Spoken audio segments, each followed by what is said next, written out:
Alright, what's going on, guys? Welcome back to dreary New England.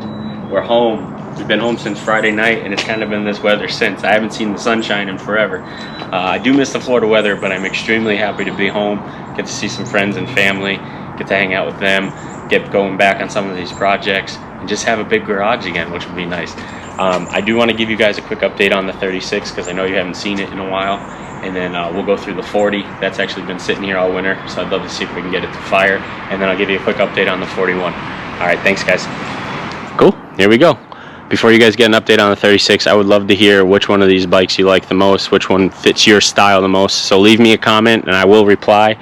I always enjoy reading the comments, good or bad. They make me laugh when they're angry or bad, and I enjoy reading the positive feedback as well. It makes me want to keep making these videos. But I think the last time you guys saw this bike, it was just a giant pile of parts, which it still is, but they're all kind of loosely assembled. It made transporting it home a lot easier, which was absolutely nerve-wracking. It was 1,300 miles of praying this thing didn't fall over or get damaged. Some of those New York roads and Pennsylvania and Jersey roads, they can get bumpy. And, you know, we took some good hits the whole way down, so every time we did, I was thinking, oh no, I hope the bike's okay. But it made it here in one piece, no damage, thankfully. Super happy about that. It is, like I said, loosely assembled. It does have to come back apart, you know, to tackle the wiring, and then we'll start final assembly on this thing. I do have a few things I need to change. This needs to be chromed, you know, among other things. That kickstand's just there temporarily. It was just added insurance on the way home. I do have the proper kickstand for it. I am still searching for the rocker clutch and the bracket itself. But, I mean, the list of things I need for this bike is getting smaller and smaller, which is good because it's so hard to find these parts. But I am extremely happy with how it's coming out. I love this color combo. This is definitely my favorite color combo for 36. It reminds me of a Tri-5 Chevy, and I am a Chevy guy. So, here she is. In the flesh. Here's the 40. This bike hasn't been started since late October, so I'm hoping to get this thing fired off today and get it cleaned up. I'm going to switch that 18 back to a 19. I just wanted to see how I liked it, and I like the 19 more, to be honest.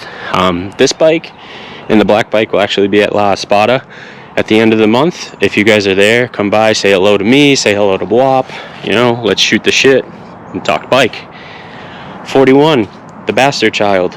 No, I'm just kidding. This bike's actually starting to come along. It's starting to run a lot better. It's starting to start easier, which is always a plus. I'm really happy with how this one came out. I do like it. This is the first long bike. I don't even know if anyone, you know, some people might not consider this a long bike, but for me it is. I'm not that tall. But I am going to change one thing. While we were at Stafford this weekend at the swap, I was able to pick up this Panhead timer off of Steve McPhillips, which is a super nice dude. Him and his son are always easy to work with. They actually did the transmission on the 36, and I bought the transmission for the 40 off of them. So I bought the timer, and what it is it's just a lot easier to use than this old knuckle timer. I don't have the bracket for this, so I've just kind of locked it in place, so to speak, for now. Whereas the 36, you have your advance and retard here, and this bracket kind of stops it from moving, which is a definite plus. These brackets are super expensive and kind of bulky and ugly looking, so we're gonna go with the Panhead timer. Alright, so here's the hoping you guys don't watch me drop my bike.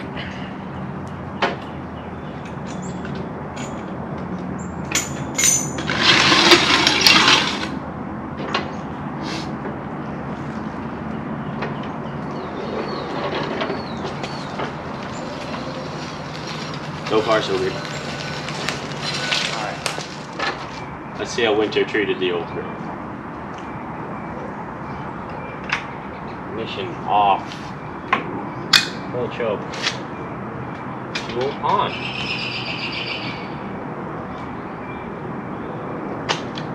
Full throttle. 1 prime kick. 2 prime kicks. Ignition on. A little less choke. No choke, actually.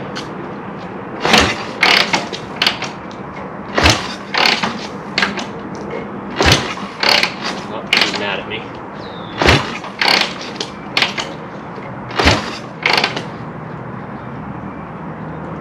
flooded it. Oops.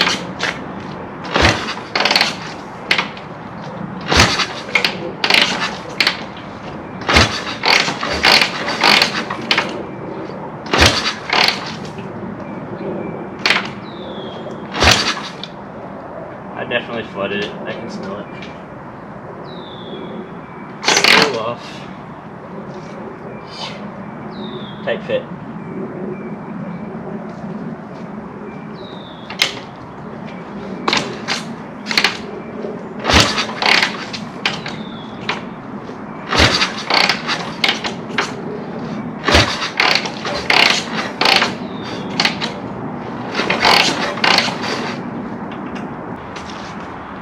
I jinxed it. So, no spark. I tried cleaning the points, still no spark. So what I'm gonna do is load it up, get it over to my shop. I have a spare Magneto I'm gonna put in it, see if we can get some spark out of that while we wait on parts for this one. And we'll see what happens. But, to be continued, I guess, right? So what's going on, guys? Update. So I pulled the mag out. I actually just tested it on the bench.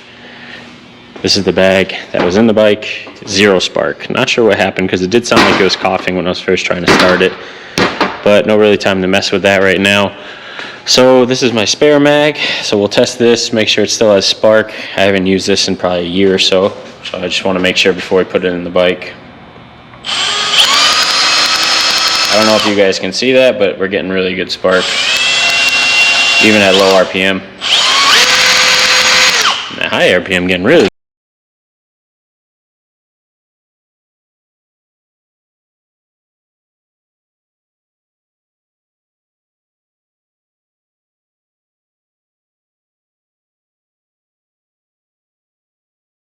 Alright guys, old mag is out, new backup mag is in. I saved you guys the pain of having to watch me put it in because it is kind of a tedious task. It takes a while. Clamp is back on, but it's loose so we can time it. We've got the skinny lobe on the shaft, almost touching the points, which is your front cylinder. Front cylinder is ready to go, loose, loose. The timing mark, I actually cheat it a little to the back of the motor to run it slightly advanced, and I do fix my mags. I mean, that's just preference. Some people like to, you know, retard them when they start it and then push them over and advance them. I just have always fixed mine. Another way to check is the rear cylinder will be all the way up, and then the front cylinder will be just about all the way up. I'm not a mechanic. I don't claim to be a mechanic. These aren't how-tos for the millionth time. So don't go chastising me in the comments telling me I'm doing it wrong. Pacific Mike has a really good video on how to time these bikes, and if you are looking to learn how to time one of these, I would highly recommend watching his video. But this is how I do it. So that being said, I'm going to set you guys up here. This tool really comes in handy for timing mags. You can order this offline. I forget who makes it. I think Morris does. This will let you know when your points are opening, so you can set the timing properly, and I'll show you how to hook it up. Hold on.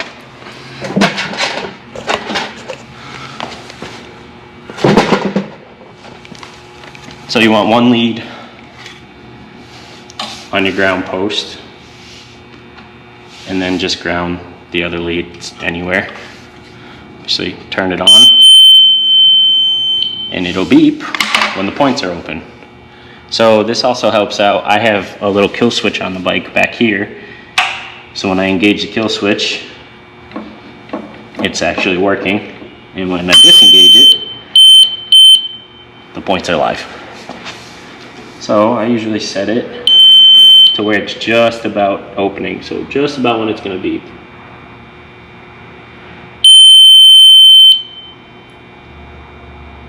So get a little bit of play here.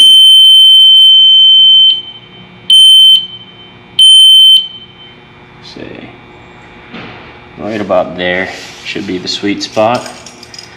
So I'll get this locked in place. I am going to leave it a little bit loose in case we have to play with it while we're trying to start it. Should be good. I'm going to toss this cap back on, which you guys don't need to watch, and then we're gonna start kicking this thing and see if that was our issue. Cool. Let's see if this works. And fuel on.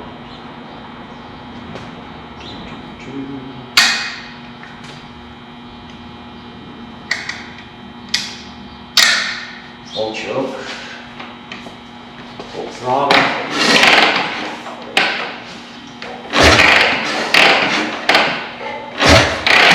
2 prime kicks, fuel on.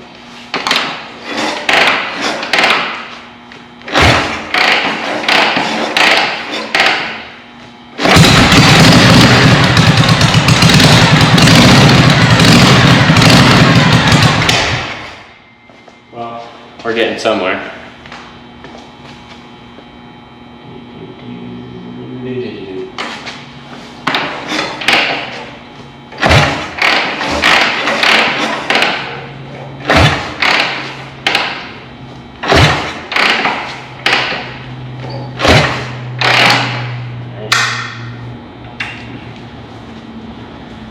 Now what?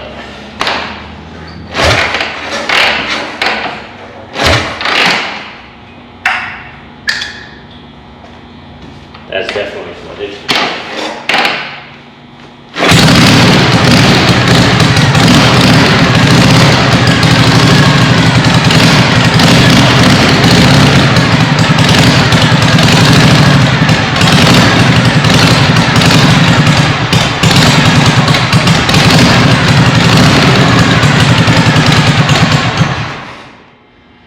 I'll take it.